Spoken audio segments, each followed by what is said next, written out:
امام محمد باقر علیہ السلام نے فرمایا، جو بھی امام حسین علیہ السلام کی زیارت کے لیے شوق سے جائے گا تو پروردگار عالم 1000 حج اور 1000 عمرے کا ثواب اس کے نامہ اعمال میں لکھے گا، اور 1000 شہید اور شہدائے بدر کا ثواب، اجر، 1000 روزے دار، 1000 صدقہ دینے کا ثواب، 1000 غلام جو راہ خدا میں آزاد کیے گئے ہیں ان کا ثواب اس شخص کے نامہ اعمال میں درج کیے جائیں گے، اور پروردگار عالم 1 سال تک اس کو ہر آفت و بلا سے محفوظ رکھے گا۔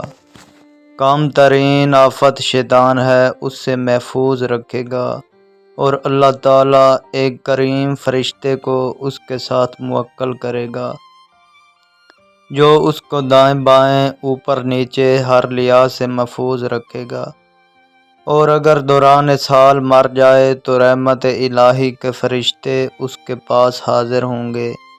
اور اس کو غسل دیں گے اور کفن پہنائیں گے اور اس کے لیے استغفار اور بخشش کی دعا کریں گے، اور اس کی قبر تک اس کا ساتھ دیں گے، اس کی قبر کو اس کے دید نظر تک وسعت دیں گے،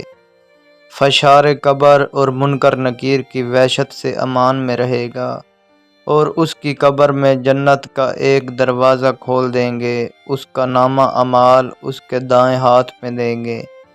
قیامت کے دن اس کو ایک نور عطا کیا جائے گا جس کے نور سے مشرق و مغرب روشن ہو جائیں گے،